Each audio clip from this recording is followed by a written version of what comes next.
Ladies and gentlemen, it's finally here. After 5 long years, Sonic Frontiers is out, and I've played it. Over the last year, I've made videos chronicling the concerns and optimism shared by Sonic fans about Sonic Frontiers. Back when all we knew was what we saw in leaks, to as recently as 2 months ago when information about the game was dropping every other day. Sonic fans have anxiously been waiting for this game after the mediocre blunder of past 3D iterations such as Sonic Lost World and Sonic Forces that dominated the last decade. Sonic Frontiers was going to be the game that made it or broke it for a lot of Sonic fans. So, did it live up to expectations? Is this game the drizzling shits? Or does it get the DSX official seal of approval? Before we get into it, I'm telling you right now, this review will be spoiler heavy. Sorry to anybody who doesn't want to be spoiled, but I simply can't talk about this game in depth without discussing its story and gameplay. So if you want my more general thoughts, skip to this point in the video. I'll make sure not to give away a lot in my final thoughts, I promise. For those of you who are still here, I'll be dividing this review into 3 parts. Story, environments and visuals, and then gameplay. Let's jump right in. The story of Sonic Frontiers begins with Dr. Eggman attempting to steal information from the Ancients, becoming trapped inside the cyberspace after activating a portal.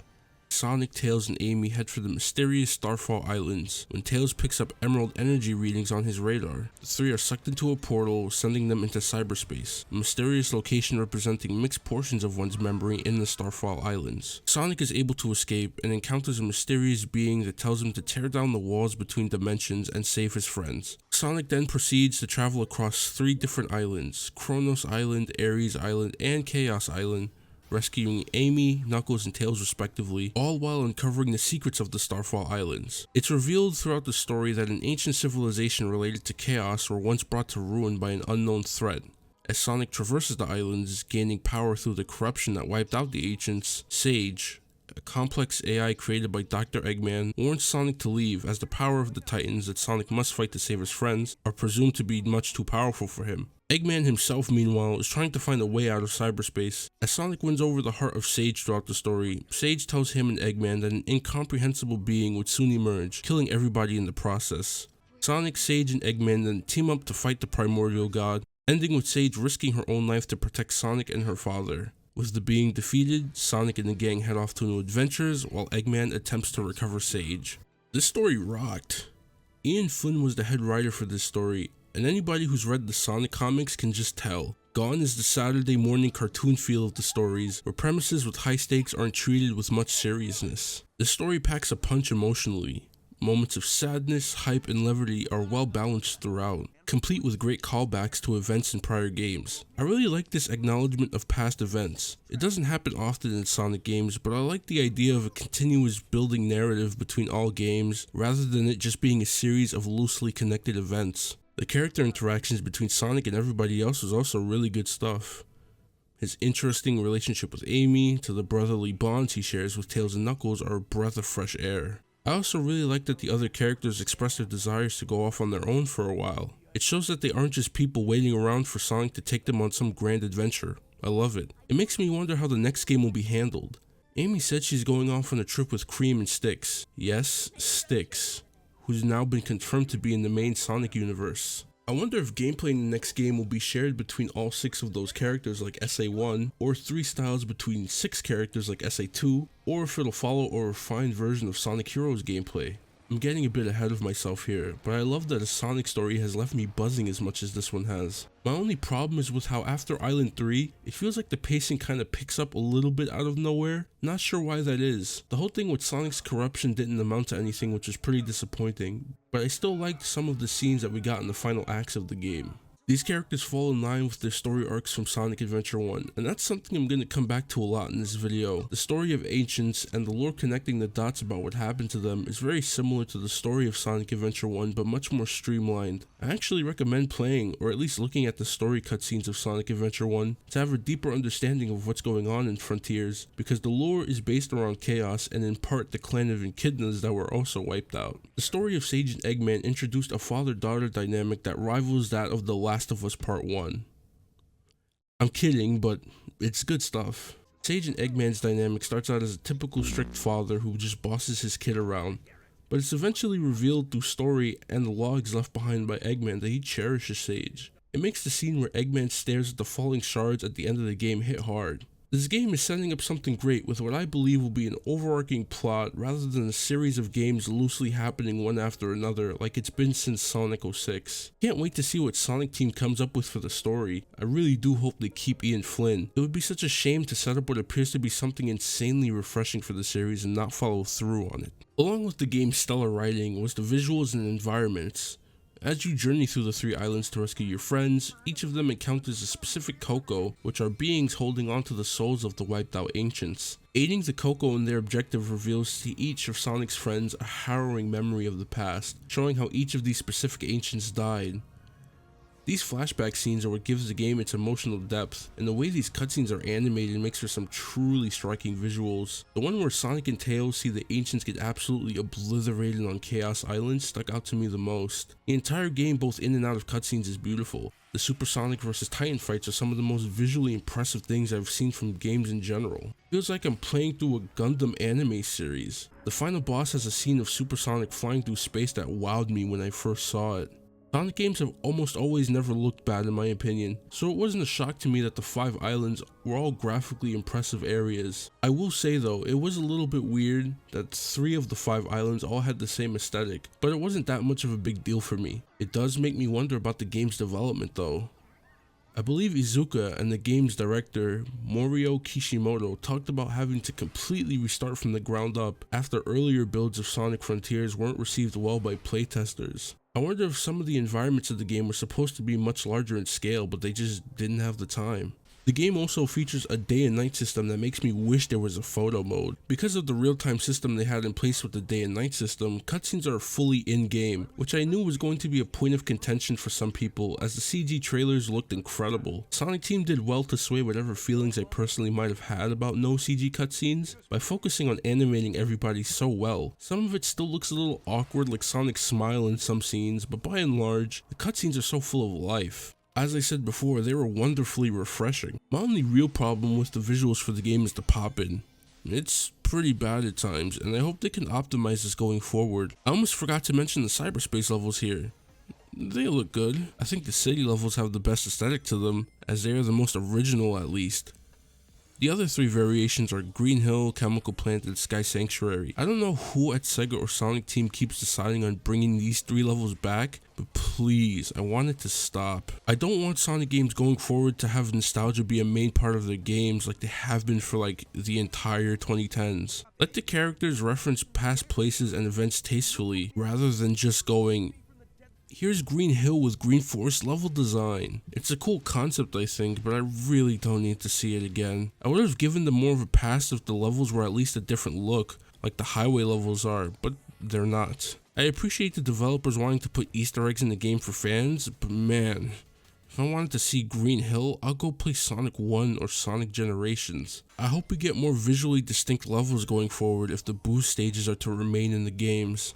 I don't have much to say about the music of this game. It's great as expected. The vocal themes that play during the Supersonic boss fights are excellent. I'm not much of a metalhead myself, but the songs kick ass. It feels like an evolved version of what 2000 Sonic games were going for with their big boss fights. One of the city stages on Oranos Island has a track that I just couldn't get enough of. The open zone themes are fantastic. Chaos Island is probably my favorite of the bunch. The end credit songs are probably some of the best in the game in my opinion. I love Vandalize, I love I'm Here, but something about One Way Dream really captures the essence of Sonic for me the way SA1's version of It Doesn't Matter did when I was a child. The chorus of the song oddly reminds me of Eggman as well. Sonic and Eggman are 2 sides of the same coin. One values freedom, and the other desires to be desired by all through control. They'll do anything to ensure their goals are reached, and the song highlights this fact about Sonic and Eggman perfectly. Sage's theme was also a really beautiful piece of music as well. Completes her entire arc wonderfully and makes Eggman trying to bring her back at the end of the credits oddly heartwarming. I hope they continue to build on this relationship going forward. Daddy Eggman has potential to be an amazing character arc that I want to see explored. Speaking of exploring, let's talk about that sweet gameplay. I want to get this out of the way first and foremost.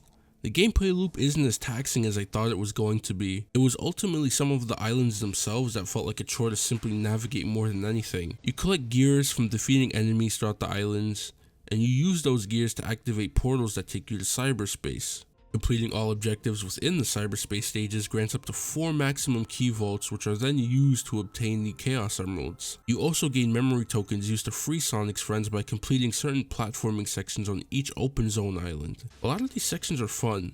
I felt that Chaos Island in particular had a lot of fantastic 2D sections. I want to circle back around to the cyberspace stages here for a minute. I'm gonna be honest, I did not enjoy playing most of these levels as I played through the game. A lot of these levels gave me Sonic Adventure 2 vibes, and I don't just mean from the level design. I know this is probably going to be a pretty controversial opinion, but I don't enjoy most of the speed sections in Sonic Adventure 2, specifically when I'm trying to A rank them. So for me, S ranking a lot of these stages was a pain in the ass. It felt like they wanted me to do speed strats from frame 1 of some of these levels. I get the thrill of it from a speedrunner's perspective.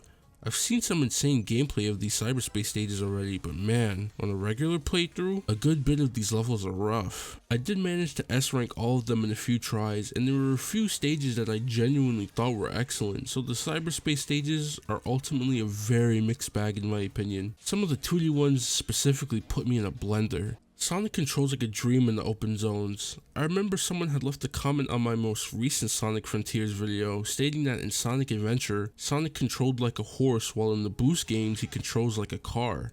I laughed at the comparison because I had never heard anyone describe Sonic's adventure controls like that, but after playing Sonic Frontiers, I get it. Sonic's turning feels great. Even when he's boosting, he turns just as well.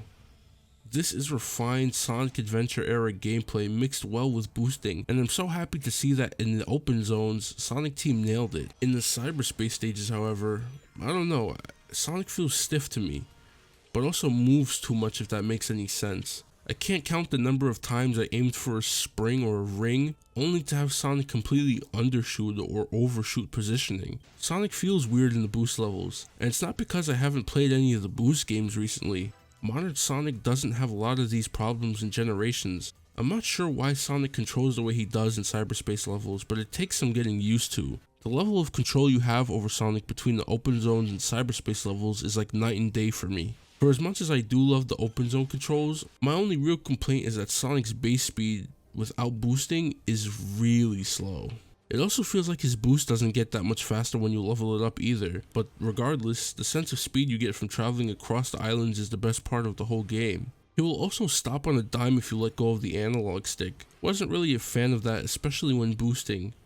At least have him slow down before stopping. You can traverse through these islands any number of ways, whether you trick off some mountainside, drop dash up a mountain, hit a ramp or a rail to go flying through the air, or simply running and rail grinding. It all feels nice. I hope Sonic Team refines these controls and gives players more freedom with exploration similar to Sonic Adventure 1. A major part of exploration sees you unlock rails that allow you to fast travel between sections of the map that would otherwise be a challenge to get through by completing puzzles near these signposts. Completing said puzzles also grants you blue and red seeds that you can take to the Hermit Coco to boost your attack and defense. You can also find lost Cocos around these puzzles in cyberspace portals. You can collect them and give them to the Elder Coco, who very slowly boosts your speed and ring capacity.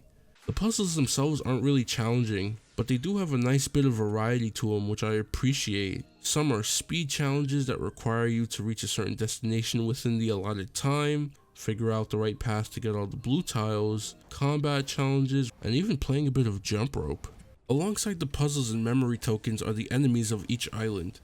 Each island has a different set of enemies and variations of the same ones that scale in difficulty, from giant bosses like Ashura and Strider to ones like Caterpillar, Shark, and my favorite, the giant enemy spider.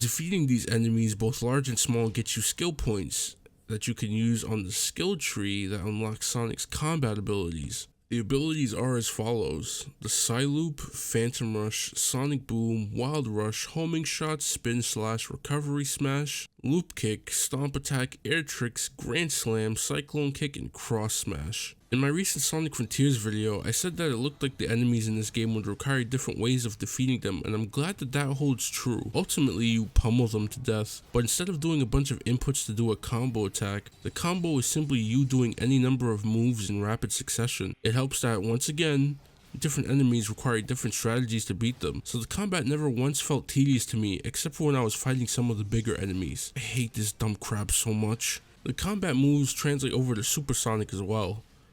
Supersonic has his own big moves here and there, but by and large the attacks are amplified versions of moves you can do as regular Sonic. While I'm here, it must be said once again about how much of a spectacle these boss fights are. Sega did such a good job with the marketing of this game. It really made the game feel special experiencing all this stuff for the first time without seeing any hints of it in trailers. One more thing, the hard mode boss is great. I don't care what anybody says. The music, the primordial god telling you that you suck in ways that only a god can, and the actual fight itself being an insane bullet hell set piece that you can only access in hard mode is the cherry on top. I loved every bit of it. And finally, I've saved the best thing for last, the fishing. Boy, what a turnaround for the Sonic franchise, huh? In Adventure 1, fishing was seen as the worst part of the game. But in Frontiers, it's easily the most fun I've had with a minigame in quite some time. You access Big's fishing minigame by collecting purple coins in the overworld. Sometimes at night, shards fall to the ground and allow you to play a slot machine game that appears on screen. Scoring well on the slots nets you a ton of Big's fishing coins, and I heavily recommend taking advantage of this. Once you've gotten enough coins and found Big's fishing portal, you can trade in the coins to do some simple fishing minigame where you can fish up many different things. From your standard fish and shellfish, to tires, to cool callbacks to the classic games, like classic springs, item boxes, enemies, and chests that grant you golden tickets that can be used in place of tokens that you earn that vary in quantity depending on how big or rare your catch is. My favorite one was this rainbow frog. I don't like them putting chemicals in the water that turn the friggin' frogs gay! You can then trade in the tokens you earn from fishing to buy things. You can get power and defense seeds that you can use in the open zones to level up by visiting the Hermit Cocoa, as I said before. You can get a bunch of Lost Cocoa for the Elder Cocoa as well. Other things include skill points, rings, memory tokens, gears, and Eggman's memo logs that offer a bunch of insight to Eggman's time on the Starfall Islands, as well as both confirming and expanding on the lore for some of the original Sonic trilogy, Sonic Adventure 1, Sonic Adventure 2, Shadow, Riders, and Sonic Unleashed. Do yourself a favor and listen to all of these. It's some of the best stuff in the game. So, with all bases covered, what's the verdict? Is Sonic Frontiers the Sonic game? Is it the best Sonic game ever? Is it Sonic Team's Magnum Opus? In my opinion, it's not. Don't get me wrong, the story, visuals, gameplay, and overall content of this game is great, but it doesn't stick the landing for everything. The controls, in my opinion, are the biggest issue by far. They aren't bad, but they need to be refined more. The game is buggy in some places, but it's never enough to make me even think about putting the game down. All it needs is just some solid optimization that can be achieved now because Sonic Team has found a great foundation to build on with the movement. The story was really good, but it clearly sets up for bigger and better things. I've rarely seen instances in media where the setup was just as good, if not better than the climax of a massive story arc. Sonic Frontiers is a story looking to set up the highest of highs in future games, but we may still look back on the story favorably regardless of if the next story is good or not. The game in general, as I said before, needs some optimization fixes for things like the bad poppin' as well, but overall, the highs do outweigh the lows for me. Sonic Frontiers is a pretty good game that Sonic fans can hang their hats on. I've even seen some people not really into Sonic play this game and enjoy it. I hope Sega continues to give Sonic Team the time they need to create these games. They've got something great here, and I hope that they're able to take this new iteration of Sonic gameplay and make it even better. It's what we all want for the Blue Hedgehog. So yeah, Sonic Frontiers is a game that will go down as the new generation's Sonic Adventure 1. A great step in the right direction, meant to change how we play Sonic games. The bad things will be talked about for years to come, but ultimately the game will be looked back on fondly. Sonic fans, for now, we can breathe easy. We got a good one this time. Shout out to all the people who watched this video.